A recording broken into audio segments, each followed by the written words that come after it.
assume that this camera angle is good. It may not be. I'm not sure.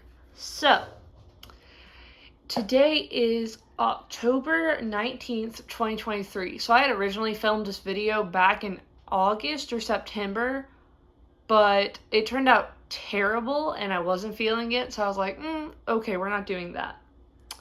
So, this is the final YFU vlog. This vlog is going to be, and I guess it's not per se a vlog as much as it is like, kind of like, almost like a documentary. It's very informational, but not quite a documentary. Anyway, so I have my journal, which I wrote a little bit of how I was feeling about things while I was in Japan in here. My Shogi journal. And so we're going to go over that. And this is mainly about school, is what I wrote about in here. We're going to go about how I feel this far out. And then, like, I'm going to put my interview with Ash in here because she went to the same school as me. And also what I brought back from Japan. And then any tips I have. If we're thinking about it in order, it's going to go school life, interview with Ash about her school life, how I feel coming back, tips I have in general, and then what I brought back. Starting off, we have what school was like for me. So the first thing we have is, I did mention this in my high school vlog there, is that I went to an all-girls high school. So Sanyo Jogakuen was a middle school, high school, and then partially a college. And it is technically considered a small school, even though it's big compared to the high school I go to. And let's see. So, rules and uniforms. This is something that I really want to mention. Is that there's going to be a lot of rules, and they kind of freaked me out at first. Because I knew there were a lot, but some of them I didn't know that were, like, there we go. And so it's like, you can't have dyed hair. I got away with it because it was like a short time period. You can't have makeup, which I knew. There's a lot of things like that. My school, this isn't for all Japanese high schools, but my school had a no phone policy at all. Like, you couldn't have your phone turned on while you were in the building. Of course, the girls in my school did break it, as you can see with the videos and pictures that were in that vlog. And nobody was super strict about that. Like, I mean, as long as the teacher didn't catch you, it was fine. A lot of the girls there would break rules, because I think I saw quite a few wear, like, a little bit of makeup. And then I, like, definitely saw people on their phone during break. And there's just a few things. You can't wear jewelry either. I should put that out there.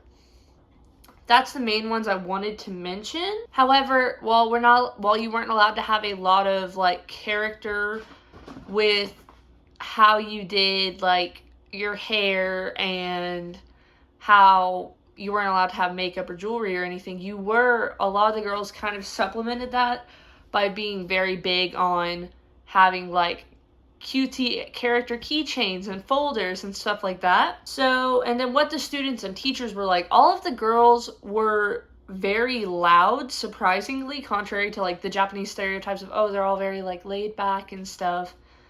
They were all very loud. A lot of the teachers, not all of them, but they like to tell jokes, and then a few of them would show us about, like, their lives, like, pictures, and then they would talk about their interests sometime. And then we also had our Japanese history teacher. He would always start the class off every single day by being like, okay, Nebe-Chan. I mean, he was speaking in Japanese, but, like, tell us about, like, the food of Texas. And, like, he pulled up this thing of different tourist attractions in Texas, like the State Fair, NASA in Houston, and then it was, like, Buc-ee's. And I'm like, guys, Buc-ee's is not it. They were like, whoa, big konbini. And I'm like, it's not really that much of an attraction. It's fine. This one kind of goes into the tips, but is very much the school life thing, is while you're there, make sure you do clubs. That's how you're going to make friends.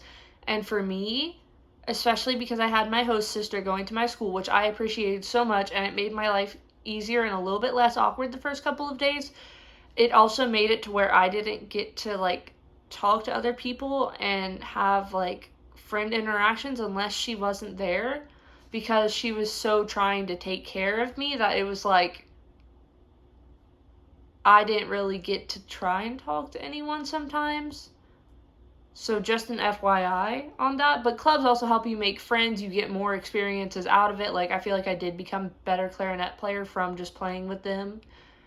And it was interesting to see how, like, something as simple as playing clarinet and playing, like, for the people who play sax or trumpet or violin, how different that is in another country, especially for a different high school as well. And now we are going to talk about Ash's interview. Alright, we're going to interview Ash. She went to the same school as me. Different class. First floor? Or whatever it was? Third floor, H&N. Yeah, she was like 1-1, and I was 2-1. Whatever that means. Year and then homeroom. So all the homerooms. I'm year 2, I'm so special. So how did you get to and from school every day? And how would you rate your travel experience on to and from school? I walked from my house. It was probably about 5-ish minutes. I rated it at like probably an 8-ish. There was a lot of hills, which I did not like having to walk up and down in loafers. What would you say the students and teachers were like? You don't have to talk about like anybody specifically, but they were really nice. The students were very lively and kind of chaotic. But at the same time also like not super talkative. Yeah. At least on the high school level. The middle school girls talked a lot. Middle schoolers talked a lot, were like really energetic and slightly exhausting, but also really fun to be around way. The teachers, similar to the high school students, would talk a lot and would interact with the students kind of at like a really familiar basis, as in the students in my class would tease our math teacher, and math teacher would just kind of snark at them back. Yeah. Let's see.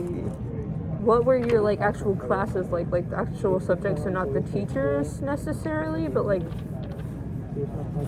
the material, or like I would say like compared to US classes? Because I did talk about how like girls would fall asleep in mine and nobody would care. Yeah, they were definitely a lot more lax than US schools, with people falling asleep and with people talking, especially with like talking to the teacher or laughing with each other. So it was a very different, kind of less sit straight, pay attention, don't fall asleep attitude. Yeah, because like I feel like at U.S. schools it's teachers struggling to keep people like to pass, and then in like Japanese schools they're just like, if you don't pass, that's your fault. Should have paid attention. There was also a lot less like, at least in my school in Colorado, if you don't know something, the teacher will explain it more. The teacher will constantly be talking to people, being like, okay, do you understand what I'm talking about? But at Gakuen, the teachers just kind of lectured, and then maybe would ask like comprehension questions and point around at people in the class and be like, cool, what does this mean? They were really good at like actually explaining it though, because even though I didn't know Japanese, I was able to figure out quite a bit of stuff. So if I actually understood Japanese, I feel like they're actually really good teachers.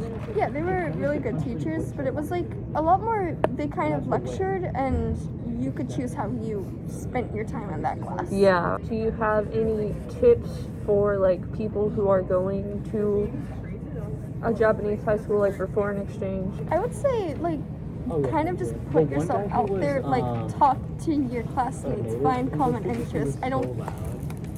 For all it matters, you could ask them what their favorite food is. That's what like half of my classmates did, and then asked me if I liked characters. I was like, cool, I like mango. Oh, watashimo. Awesome, you now have a thing to talk about. The other thing I'd say is like, try to listen, and if you don't actually understand something, try to express that, because otherwise you're going to have no idea what's going on. Yeah, because they'll just keep going, and then it gets worse and worse and worse, and you're just like... And then they'll eventually ask you a question, it's like, I have no idea. Yeah, the other thing I would say is like, literally, if you don't know what you're doing and you're in some sort of situation, just follow what they're doing as best you can. Yeah, if you can help them. If you need help ask them for it, because they will probably give it to you. And if not, they will try And to find a even, I person would say, who even can. if you try, or even if you say like one word in Japanese, they'll get so excited about it.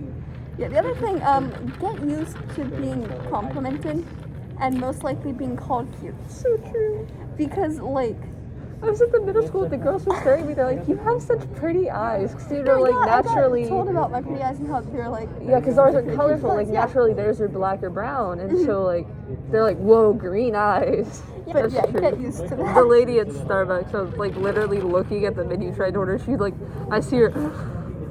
And she was like, hi. And I'm like, I know, everybody told me. The other thing, a bit less with just school, but if you speak in Japanese, they are going to make a really big deal out of it. The first Like, time, anywhere. yeah, like the first time I was like, oishi, my whole host family was like, びっくりした。I know. 本当上手だ。 Oh, and my last like kind of tip I had was because you're not allowed to like wear like your own clothes like you want to, and you can't have your hair dyed and permed and stuff. And yeah, no, we're going to make Is the whole like everybody has a ton of like pins and stickers and stuff. So if you want to make conversation, bring like pins of like your favorite characters or Disney characters or anime or whatever, and put that on your bag, and people will be like, oh my god, I love Winnie the Pooh too. Yeah, especially with like anime characters or like just Japanese characters. So like anything from anime. So for instance, with my experience, Spy Family was especially popular. So I could just bring up Anya, and I'd have like half the class running over and drawing their versions of Anya and my notebook. Yeah, we just and drew ask little what the best was. we drew little Ghibli characters in the corner one day after we were done cleaning, because I would always clean the chalkboard, and I would get to like write the day in Japanese and stuff. And then we would get done, and so some of the other girls would like go out and clean the school, because not everybody's gonna clean the classroom. So like the few of us who were done, the three of us would draw little Ghibli characters in the corner of this whiteboard. Yeah. The other thing I would say is like you're going to most likely, very very likely, get asked like why you wanted to come to Japan and where specifically or what you want to do. So like prepare answers for that. Honestly, and have your mind already made up, because like my host family asked me so many times like, oh, it's up to you, and I'm like, but I don't want to pick. And so it's like you just need to go ahead and know that you're coming into a situation where they're trying to make an experience for you, so just make a decision. Yeah. Even if you're not good at decision making. How about is I'm not good at decisions, so I gave like 3 options, and then I was like, whichever one works best with your timetable, and then they would choose one of them. So that may not work every time, because like I would be like, yeah, whatever works for you guys, and they're like, well, we can do any of them, it's up to you, and I'm like, yeah. If that happens and you don't have a clear favorite, like, I don't know. just pick one that Pick one. I would say pick one that Roll you the think dice. you're not gonna get to do later on, because I only got to go shopping twice, and one at a time it was like literally just the Sanrio and the Pokemon store, and then the second time was like the mall. So they were separate experiences, but I thought I was only gonna get to go shopping like the one time. Yeah. So you just need to figure out what you think you're gonna do the least and pick that if you're interested in it. The other thing I would say is if you're staying with a host family, be aware of their schedule, and like be aware that you might be able to do things without them as long as you tell them in advance. And if you have things that you want Like to clubs. do, ask them if it's okay. Because like for instance, if I wanted to go to a couple stores that would involve me having to take like the Hiroden or the train, except all of my family was busy, so I wasn't able to, because they didn't want me going on a train alone and getting lost. So That's yeah, why I would say I wasn't communicate. allowed to stop in Hiroshima Station because they didn't want me getting lost there. Yeah, I wasn't allowed to like go far by myself. I was like, if it was in walking distance, it was fine. If it was with friends, it was fine. But if it was by myself, It's no. just because. Yeah, the other thing, and this is just general experience if you're going to another country, talk. Like, do not just sit in a corner on your phone and be like, cool, this is such an awesome experience, because then you're not actually getting the experience. I would say, and it may be that you just have to talk a lot like the first week or so, and then like the next week after that, it's like there are less things that like you're all a bit more comfortable with each other, so it's not as big of a deal as if you're on your phone or not.